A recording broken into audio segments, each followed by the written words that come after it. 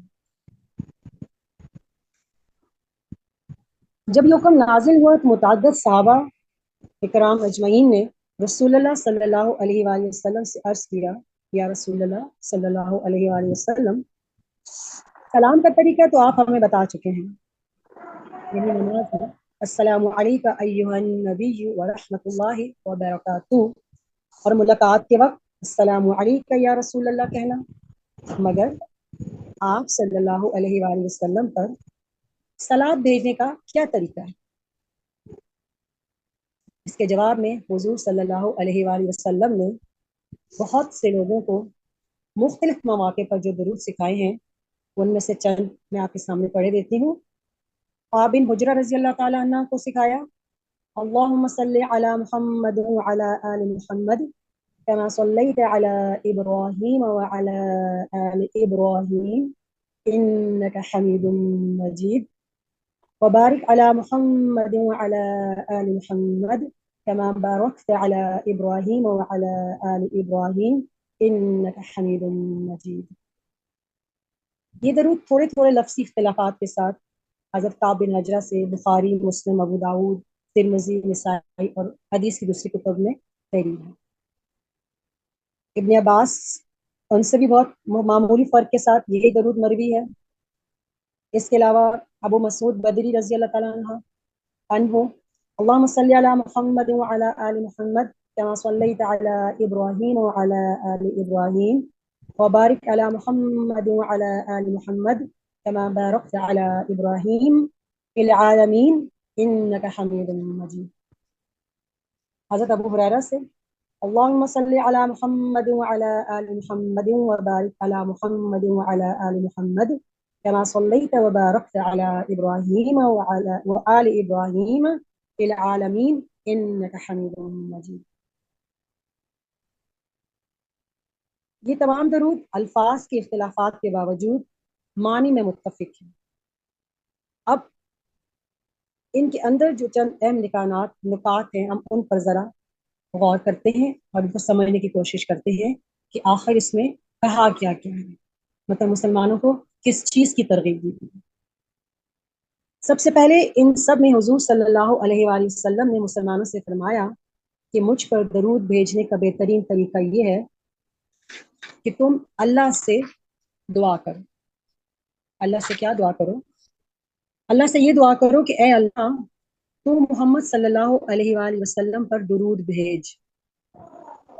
کچھ لوگ جن کے معنی کا شعور نہیں ہوتا وہ اس پر یہ فوراً اعتراض ڈھیر دیتے ہیں، یہ تو بڑی عجیب بات ہے، اللہ تعالیٰ تو ہم سے فرما رہا ہے کہ تم میرے نبی پر درود بھیجو، مگر ہم الٹا اللہ سے کہتے ہیں کہ تو درود بھیج۔ حالانکہ دراصل اس طرح نبی صلی اللہ علیہ وآلہ وسلم نے لوگوں کو یہ بتایا ہے کہ تم مجھ پر صلات کا حق ادا کرنا چاہو بھی تو نہیں کر سکتے، اس لیے اللہ ہی سے دعا کرو کہ وہ مجھ پر صلات فرمائے۔ ظاہر بات ہے کہ ہم حضور صلی اللہ علیہ وآلہ وسلم کے مراتب بلند نہیں کر سکتے، اللہ ہی بلند کر سکتا ہے۔ ہم حضور صلی اللہ علیہ وآلہ وسلم کے احسانات کا بدلہ نہیں دے سکتے، اللہ ہی ان کا اجر دے سکتا ہے۔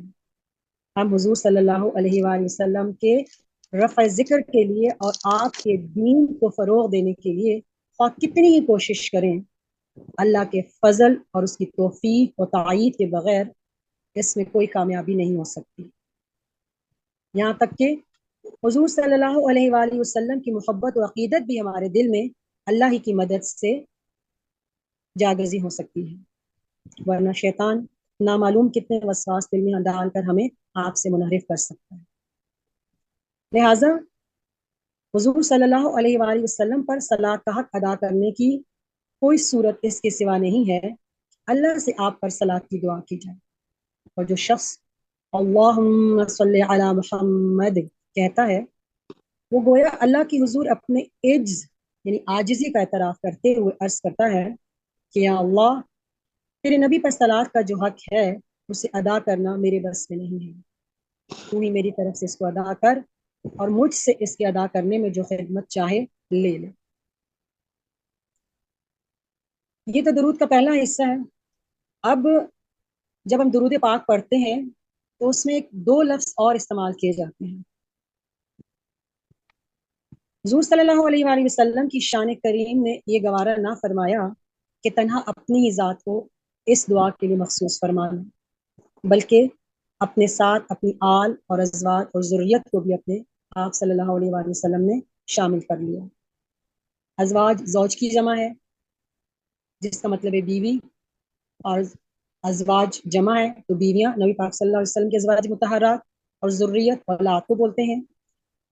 ان کے معنی تو بہت واضح ہیں، سب کو سمجھ آتی ہے۔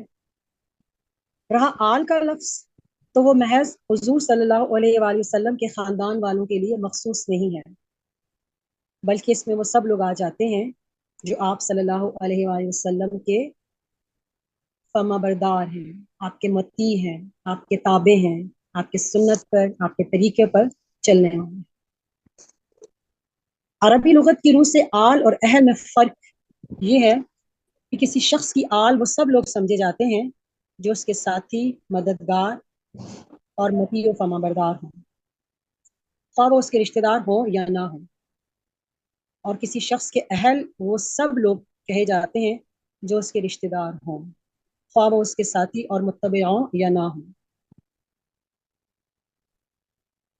قرآن مجید میں 14 مقامات پر آل فرعون کا لفظ استعمال ہوا ہے، اور ان میں کسی جگہ بھی آل سے مراد محض فرعون کے خاندان والے نہیں ہیں، بلکہ وہ سب لوگ ہیں جو حضرت موسیٰ کے مقابلے میں اس کے ساتھی تھے۔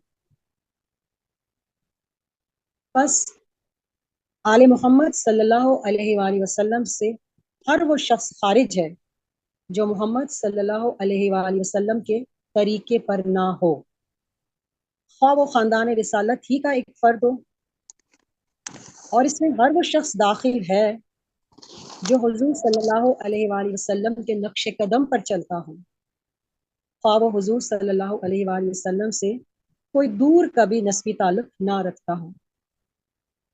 البتہ خاندان رسالت کے وہ افراد بدرجہ اولا آل محمد صلی اللہ علیہ وآلہ وسلم ہیں جو آپ صلی اللہ علیہ وآلہ وسلم سے نسبی تعلق بھی رکھتے ہیں اور آپ کے متبع بھی ہیں۔ یہ بات بڑی حوصلہ افزا ہے آج ہم مسلمانوں کے لیے، اگر ہم آپ کی سنت پر چلنے والے ہیں تو ہم بھی نبی کی آل میں شامل ہیں۔ دوسرا، اس درود میں جو بات حضور صلی اللہ علیہ وآلہ وسلم نے سکھائی ہے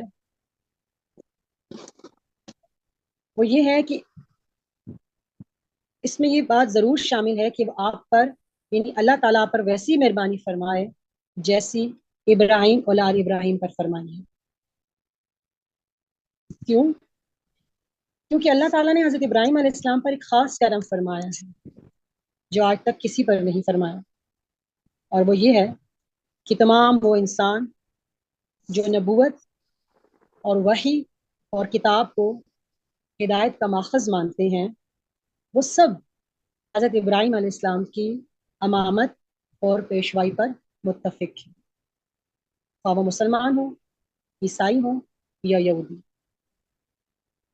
لہٰذا نبی صلی اللہ علیہ وآلہ وسلم کے ارشاد کا منشا یہ بھی ہے کہ جس طرح حضرت ابراہیم کو اللہ تعالیٰ نے تمام انبیاء کے پیروں کا مرجع بنایا ہے، اسی طرح مجھے بھی بنا، اور کوئی شخص ایسا نہ ہو جو نبوت کا ماننے والا ہو لیکن نبی صلی اللہ علیہ وسلم کی نبوت پر ایمان نہ لائے۔ یہ امر کہ حضور صلی اللہ علیہ وآلہ وسلم پر درود بھیجنا سنت اسلام ہے، جب آپ کا نام آئے اس کا پڑھنا مستحب ہے، خصوصاً نماز میں اس کا پڑھنا مسنون ہے، اس پر تمام اہل علم کا اتفاق ہے۔ اس امر پر بھی اجماع ہے کہ عمر میں یعنی ساری زندگی میں ایک دفعہ حضور صلی اللہ علیہ وآلہ وسلم پر درود بھیجنا فرض ہے، کیونکہ اللہ تعالیٰ نے صاف الفاظ میں اس کا حکم دیا ہے۔ درود کے سلسلے میں جو علماء کے درمیان اختلافات ہیں وہ اس کے وجوب کے معاملے میں ہیں۔ باقی رہی درود کی فضیلت اور اس کا موجب اجر و ثواب ہونا اور اس کا ایک بہت بڑی نیکی ہونا، اس پر ساری امت متفق ہے۔ اس میں کسی ایسے شخص کو کلام نہیں ہو سکتا جو ایمان سے کچھ بھی بہرا رکھتا ہو۔ درود تو فطری طور پر ہر اس مسلمان کے دل سے نکلے گا جسے یہ احساس ہو کہ محمد صلی اللہ علیہ وآلہ وسلم اللہ کے بعد ہمارے سب سے بڑے محسن ہیں۔ اسلام اور ایمان کی جتنی قدر انسان کے دل میں ہوگی اتنی ہی زیادہ قدر اس کے دل میں نبی صلی اللہ علیہ وآلہ وسلم کے احسانات کی بھی ہوگی، اور جتنا زیادہ آدمی ان احسانات کا قدر شناس ہوگا اتنا ہی زیادہ وہ حضور صلی اللہ علیہ وآلہ وسلم پر درود بھیجے گا۔ پس در حقیقت کثرت درود ایک طرح کا پیمانہ ہے جو ناپ کر بتا دیتا ہے کہ دین محمد صلی اللہ علیہ وآلہ وسلم سے ایک آدمی کتنا گہرا تعلق رکھتا ہے اور نعمت ایمان کی کتنی قدر اس کے دل میں ہے۔ اسی بنا پر نبی صلی اللہ علیہ وآلہ وسلم کی مختلف احادیث ہیں جن سے درود کی اہمیت و فضیلت واضح ہو جاتی ہے۔ آپ صلی اللہ علیہ وآلہ وسلم نے فرمایا، جو شخص مجھ پر درود بھیجتا ہے ملائکہ اس پر درود بھیجتے رہتے ہیں جب تک وہ مجھ پر درود بھیجتا رہتا ہے۔ کتنے کرم کی بات ہے، کتنے فضل کی بات۔ ایک اور جگہ آپ صلی اللہ علیہ وآلہ وسلم نے ارشاد فرمایا، جو مجھ پر ایک بار درود بھیجتا ہے اللہ اس پر 10 بار درود بھیجتا ہے۔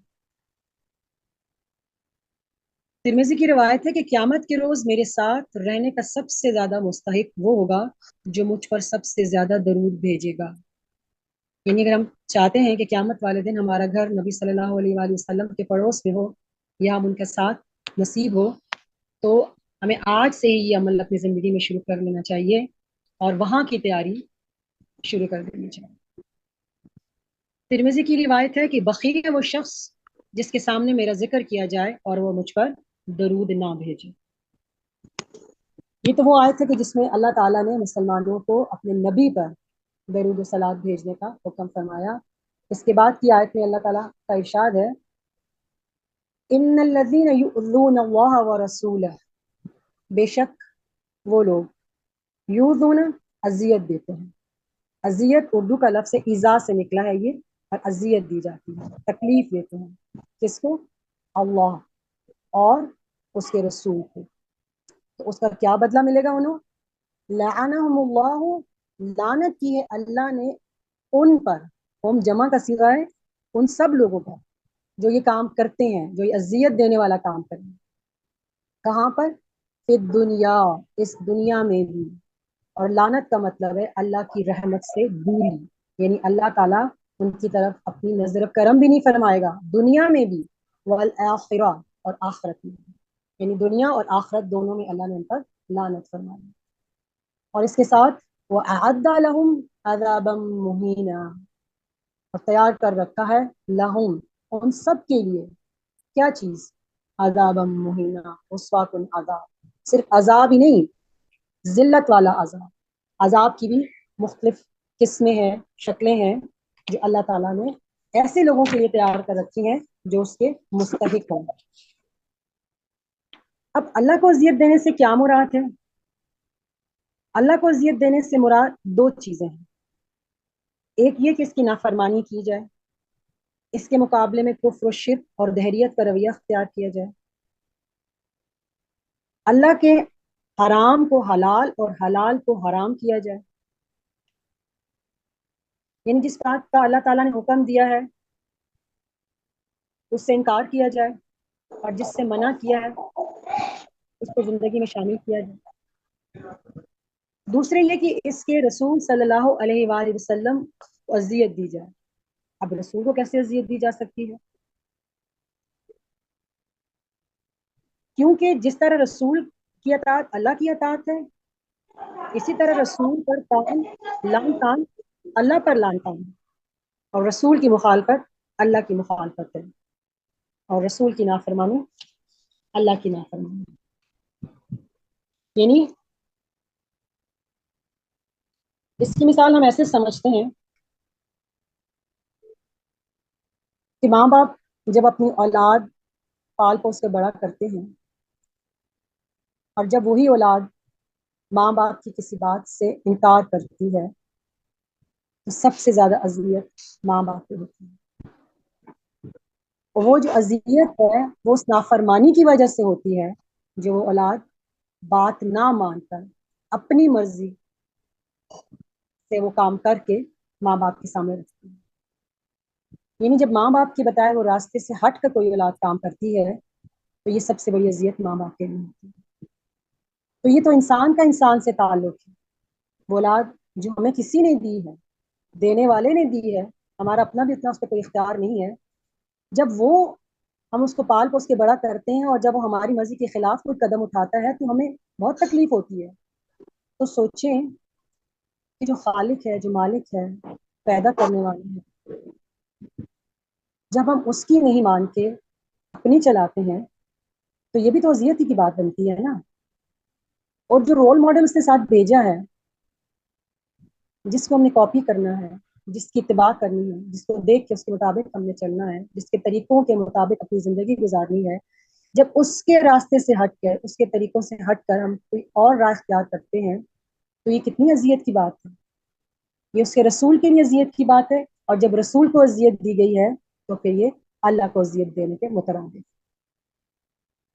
اس سلسلے میں رسول اللہ صلی اللہ علیہ وآلہ وسلم کی ایک حدیث ہے حضرت عبد الرحمن بن مغفل مزنی رضی اللہ تعالیٰ عنہ سے روایت ہے کہ رسول اللہ صلی اللہ علیہ وآلہ وسلم نے فرمایا کہ میرے صحابہ کے بارے میں اللہ سے ڈرو، اللہ سے ڈرو، ان کو میرے بعد اپنے اعتراضات اور تنقیدات کا نشانہ نہ بناؤ، کیونکہ ان سے جس نے محبت کی میری محبت کی وجہ سے کی، اور جس نے بغض رکھا میرے بغض کی وجہ سے رکھا، اور جس نے ان کو ایذا پہنچائی یعنی تکلیف پہنچائی اس نے مجھے ایذا دی، اور جس نے مجھے ایذا دی اس نے اللہ کو ایذا دی، اور جس نے اللہ کو ایذا دی تو قریب ہے کہ اللہ تعالیٰ اس سے گرفت کرے. اس حدیث سے یہ بھی معلوم ہوتا ہے کہ رسول اللہ صلی اللہ علیہ وآلہ وسلم کی ایذا سے اللہ تعالیٰ کی ایذا ہوتی ہے. اس طرح یہ بھی معلوم ہوا کہ صحابہ اکرام میں سے کسی کو ایذا پہنچانا یا ان کی شان میں گستاخی کرنا رسول اللہ صلی اللہ علیہ وآلہ وسلم کی ایذا ہے.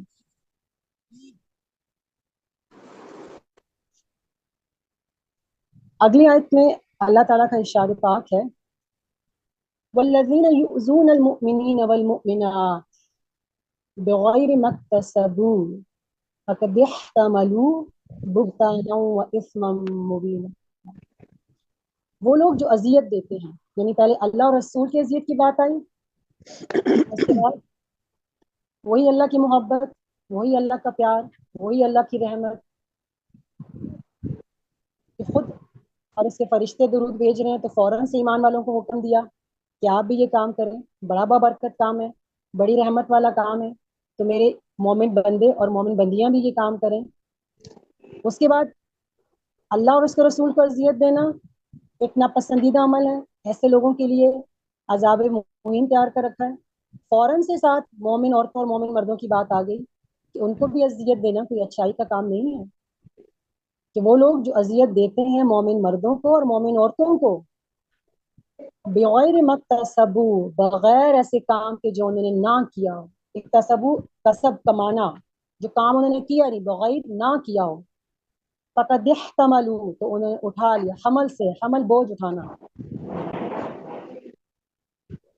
کیا بوجھ اٹھایا انہوں نے؟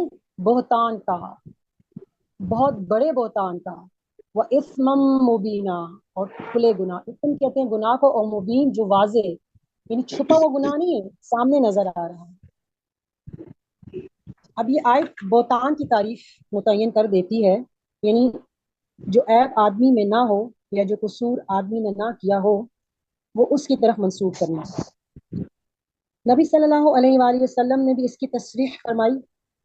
ابو داؤد اور ترمذی کی روایت ہے کہ حضور صلی اللہ علیہ وآلہ وسلم سے پوچھا گیا غیبت کیا ہے؟ آپ صلی اللہ علیہ وآلہ وسلم نے فرمایا تیرا اپنے بھائی کا ذکر اس طرح کرنا جو اسے ناگوار ہو. عرض کیا گیا اور اگر میرے بھائی میں وہ عیب موجود ہو؟ فرمایا اگر اس میں وہ عیب موجود ہے جو تو نے بیان کیا تو تو نے اس کی غیبت کی، اور اگر اس میں نہیں ہے تو تو نے اس پر بہتان لگایا۔ یہ کام صرف ایک اخلاقی گناہ ہی نہیں جس کی سزا آخرت میں ملنے والی ہو، بلکہ اس آیت کا تقاضا یہ ہے کہ اسلامی ریاست کے قانون میں جھوٹے الزامات لگانے والے کو قراروا کی سزا ملنی چاہیے۔ اس آیت کی شان نزول کے متعلق متعدد روایات ہیں۔